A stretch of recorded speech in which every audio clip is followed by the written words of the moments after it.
Hi everyone, welcome to the Ask Dr. Lin show where I do my best in answering questions from industrial bakers.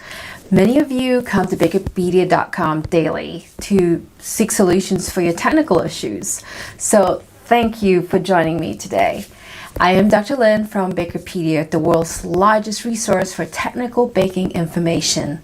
Have a baking question? Bakerpedia it.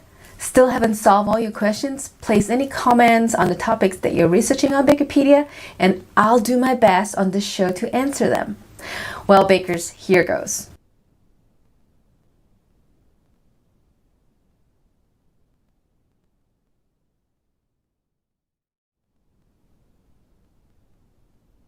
There are two kinds of frozen bread that this viewer is asking about.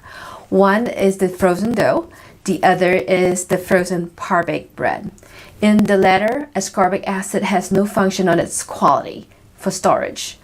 For frozen dough, you will see the same effect that ascorbic acid has on fresh dough quality, which is the following. Ascorbic acid will improve cell structure, improve product volume, and therefore improve crumb softness. Ascorbic acid doesn't act on the protein directly. It first oxidizes to dehydroascorbic acid, or DHAA, at the beginning of the kneading process.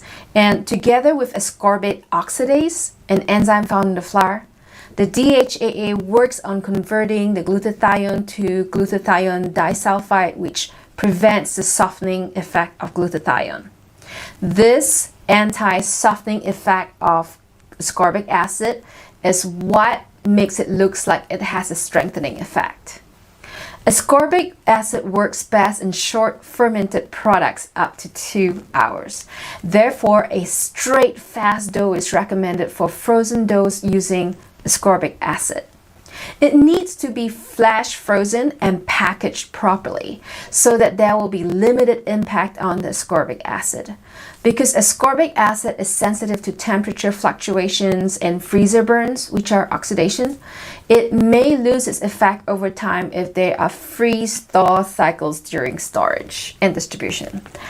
The best is to keep the frozen dough as stable as possible for the ascorbic acid to work optimally. You may also use other oxidizers like glucose oxidase or potassium bromate to improve the oxidation tolerance of frozen dough.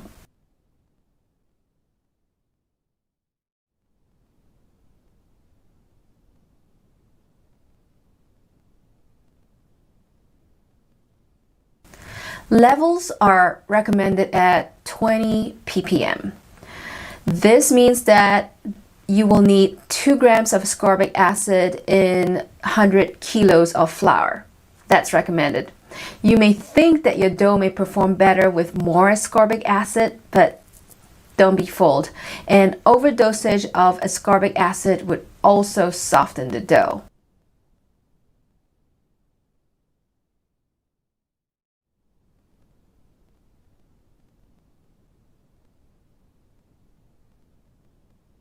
Sourdough is becoming one of the biggest trends in the US because many bread customers are looking for a bread that's easier to digest. Studies have shown that sourdough fermentation reduces FODMAPs and amylase trypsin inhibitors, which may cause inflammation in certain people. The protein degradation of glutenin proteins in long sourdoughs may also be a contributor to this type of bread providing a better digestion. In summary, sourdough have the following benefits. A cleaner label. Most sourdough bread has just flour, water, and salt on its ingredient label. How are they able to do this?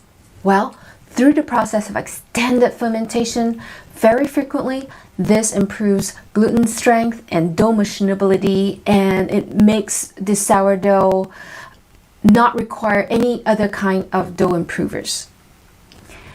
Higher hydration. A moister bread crumb that improves the baker's yield. Improved flavor. The long fermentation results in the production of beneficial alcoholic compounds that give sourdough bread its unique flavor and tang. No added sugars. Due to the deep aromas and tang of sourdough, Sugars are usually left out of formulas. Lower calorie count. Because of the lack of sugar and a decrease in fat as compared to most white bread formulas, the typical white sourdough loaf will have significantly fewer calories.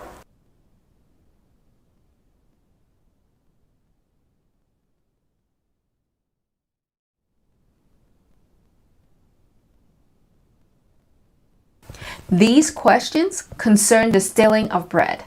Go to our staling page and see what you can do to delay staling. Sometimes an enzyme can solve your dry mouthfeel issue.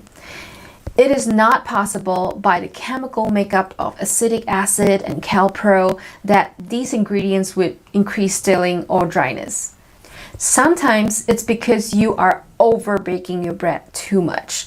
So watch that baking cycle. And how do you know if you're baking optimally? Go to our thermal profiling page and use a thermal logger to determine your bake.